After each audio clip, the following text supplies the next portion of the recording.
El projecte Active Youth ha tingut com a objectiu crear un electorat jove més informat, compromès i actiu per a les eleccions parlamentàries de juny de 2024. Els resultats mostren que cal fomentar més compromís i coneixements sobre les eleccions i les institucions europees entre l'estudiantat. Desenvolupar iniciatives com aquesta que millorin la comprensió i la implicació de les persones joves, així com establir canals de comunicació més efectius i propers, és crucial per garantir la seva participació activa en les decisions polítiques que afecten les seves vides. La joventut té un paper clau en la política europea.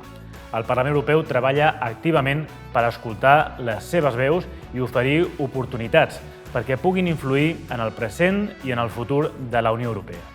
Com recorda la presidenta del Parlament Europeu, Roberta Metsola, a la nostra Europa el que importa és la grandesa de les idees, la força dels arguments i la fermesa de les teves conviccions, ni l'edat ni l'origen.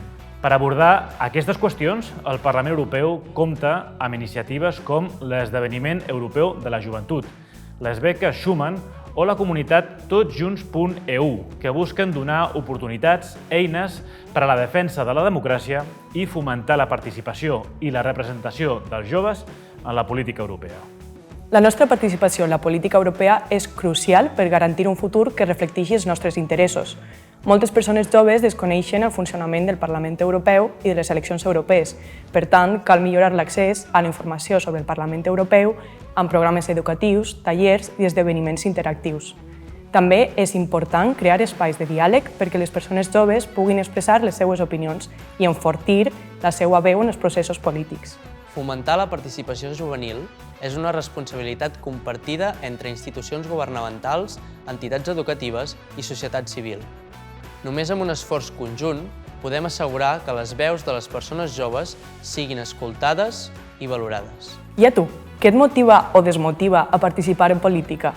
Quins temes polítics europeus consideres més rellevants per a la joventut catalana?